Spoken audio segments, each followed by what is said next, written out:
आकाशवाणी इम्फाल नयनी देवी ने पाव पाजरी।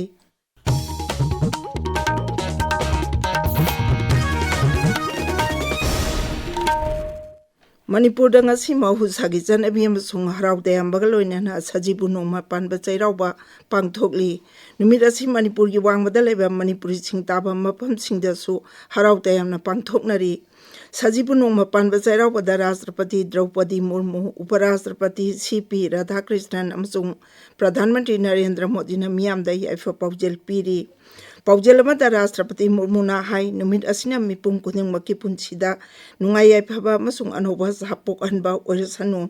Uparashtrapati CP Radhakrishnan na hai numit asina mipum khudingmakki punsida nungaiba yaifa marang kaiba purakpa oirasanu Pradhan Mantri Narendra Modi na hai anoba chahi asina mipum khudingmakta thajabaga loinana manglumda changsinba anobo oithorakpa yaba kaya lawsinba amasung hena mangal naiba phabatungi punchi amagi ithil piba oirasanu Manipur ki Rajyapal Ajay Kumar Bhala Mukhyamantri Yumnam Khemchan Manipur Vidhan Sabha ki Adhyaksha T.S. Saitabrata amasung luchingba kaya amadi Manipur Pradesh Congress Committee amasung Manipur People's Party na su numit asida yaipa paujel piri Mamang chahi ki September da Bishnupur jila ki Nambol Sabal Laikai da Kunthraumdoi suba Sam Rifles ki truck amada ambush tawrokpaga mari leinana National Investigation Agency NIA na aina thinkraba loop PLA ki kadar ahungi mathakta charge file tawkhre Thaudok aduda Sam Rifles ki miyoi ani sikhi mangana sokhi NIA na press tha thadorpa cherol amada hai charge sheet adu ngarang Imphal da leiba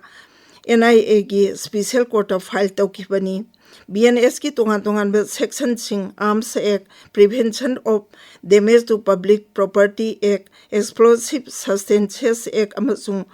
UAP Act ki makhada miyoi ahumaki mathakta charge sheet adu final tawkibani case adu Manipur Police na thijalambadagi NIA na mamang chahi ki November da lawkibani hawjiksu thijinbagi thabak makha chathari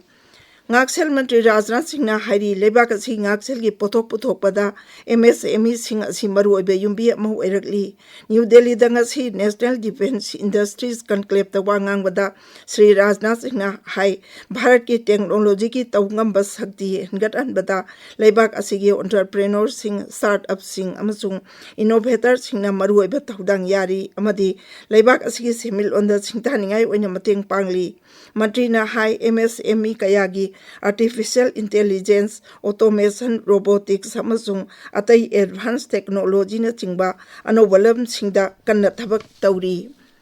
Kendra ki Power Mantri Manohar Lal na hairi electricity asi icham chamba power khakta nate asi tungi road map amani New Delhi da ngasi Bharat Electricity Samil isingani kuntaruk audokpagi thauram da wangang bada Mantri na hai Bharat ta phangliba power asi atai leba kaya dagiti hena mamal changde mahangna hai one sun one world one grid network ki saruk ama oina United Arab Emirates ka samudra irol nungda power transmission cable network sengwatnaba sarkarna thaurang tauri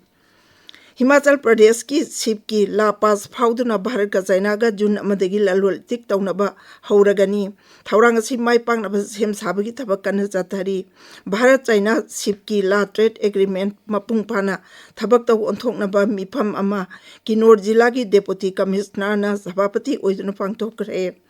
mahangna hai lalol itik tawnaba si kudong chahanaba Puha subdivision ki Namgia Gram Panchayata where housing amasung dukan sing saragani masigi mathakta Bharat Lami ITBP amasung Customs Department ki marakta hena ningthina thabak paikhat minanaba hotnari BJP na Rajya Kharada pangthokadoriba Vidhan Sabha ki maraki mikhal gi mirep singi ming lauthokre Nagaland da DI Imchen na Koridam Vidhan Sabha Sita BJP ki mere poiragani Tripura ki Dharmanagar Vidhan Sabha Sita Hajar Chakrabarti na dol ki mere poiragani Goa ki Ponda Vidhan Sabha Kendra da Ritesh Ravi Nayak Karnataka ki Bagalkot Sita Bhi Charan Jimat amasung Dabna Gere South Vidhan Sabha Kendra da Srinivasti Dasa Kariyapana dol asigi mere poiragani ngarang BJP President Nitin Nabina Sabhapati udunu pangthokiba dol gi Central Election Committee gi mifamna warib adu laukhibani Paulo Jare